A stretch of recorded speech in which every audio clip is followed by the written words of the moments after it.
et parce que je connais la rigueur devenue légendaire de notre président de commission, je vous résume mon propos en saluant donc le monde de la culture et de l'audiovisuel, de sa présence solidaire pendant cette crise, secteur dont nous comprenons vraiment bien toutes les difficultés, en vous remerciant des mesures déjà prises, mais en vous disant qu'elles ne sont pas à la hauteur des enjeux de cette déstabilisation totale.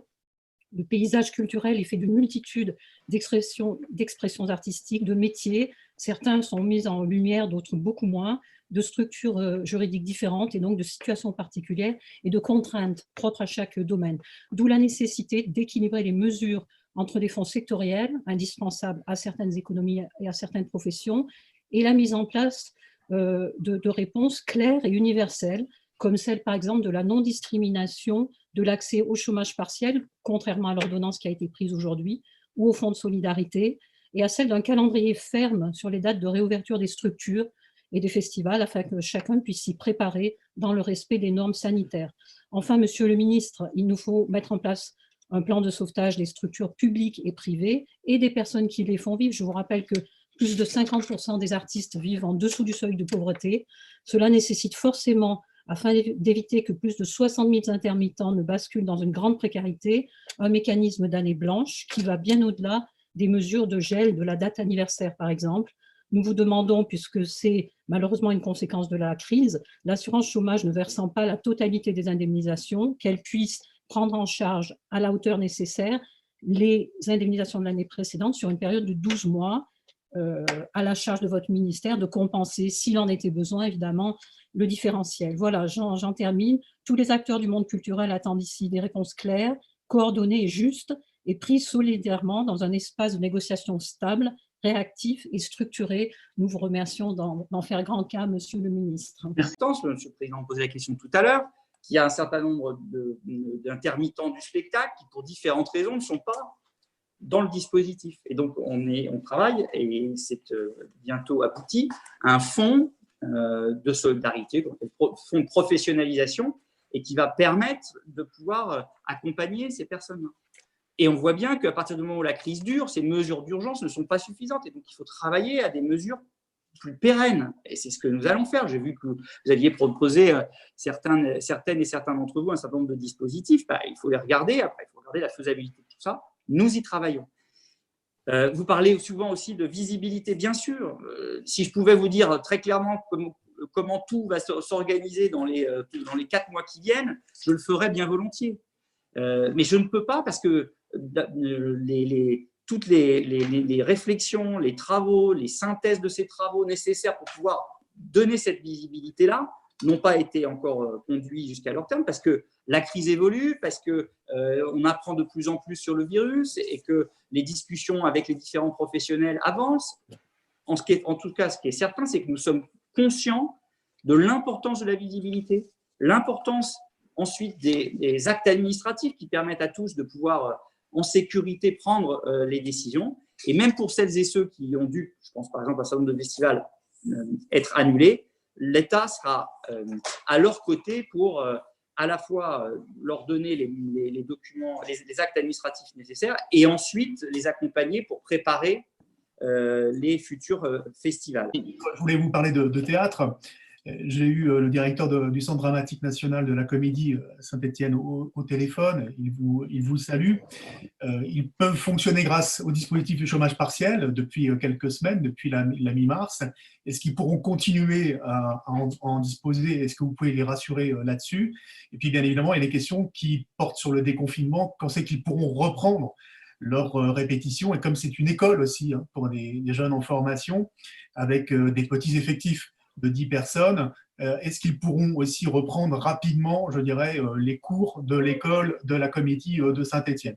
Et puis, comme de nombreux collègues qui viennent de l'évoquer, par rapport à votre annonce d'un fonds pour le théâtre, de soutien au théâtre privé hors ASTP, vous avez évoqué 5 à 7 millions d'euros abondés par les collectivités territoriales. Pourriez-vous être un tout petit peu plus précis, et notamment pour les petites salles, effectivement, dans nos territoires? Merci. Que vous avez évoqué, nous souhaitons accompagner le théâtre privé. C'est pour ça que nous avons travaillé sur ce fonds. C'est pour ça que nous mettons des moyens en face. C'est pour ça qu'il sera disponible au 1er mai.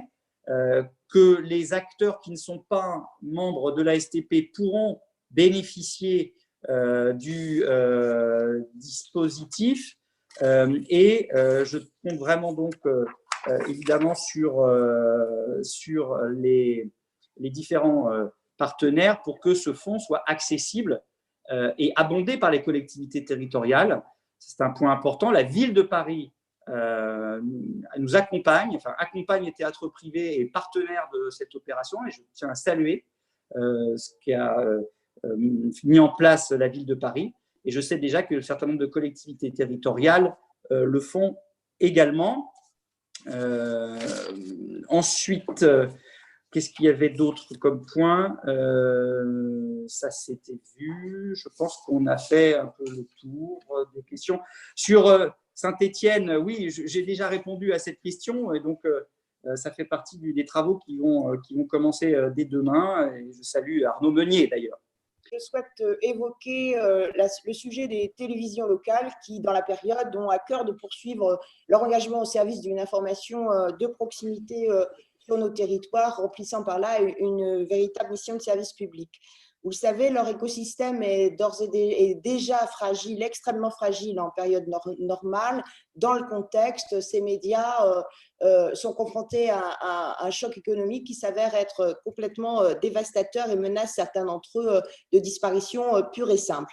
Au 15 avril, le chiffre d'affaires attaché à la publicité, qui est bien souvent leur première source de revenus, affichait des pertes supérieures à 2 millions d'euros. La piste du crédit d'impôt communication semble aller dans le bon sens pour certains acteurs, mais celui-ci aurait des effets marginaux sur les télévisions locales dans la mesure où leurs annonceurs, essentiellement des TPE-PME, sont eux-mêmes fortement touchés du point de vue économique. Donc, à moyen terme, si l'État n'entend pas cette détresse, ce sont environ 300 journalistes et autant de salariés qui seront menacés. Merci. Je voulais juste savoir si d'autres dispositifs étaient à l'étude pour leur venir en aide. Merci. Pour les télés locales, vous avez eu raison de dire à quel point les télés locales, dans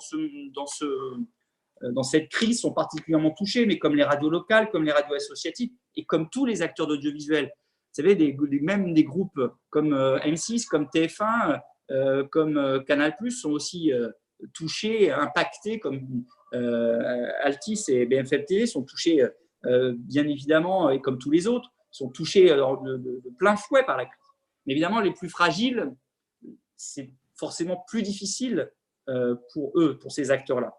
Et donc, oui, nous travaillons à un accompagnement spécifique des TV locales, des radios locales, des radios associatives, qui forment ce tissu très important, en plus de l'audiovisuel public, d'offres de proximité, d'informations, de contenus de proximité qu'attendent, que ce soit dans l'Hexagone ou en Outre-mer, nos compatriotes.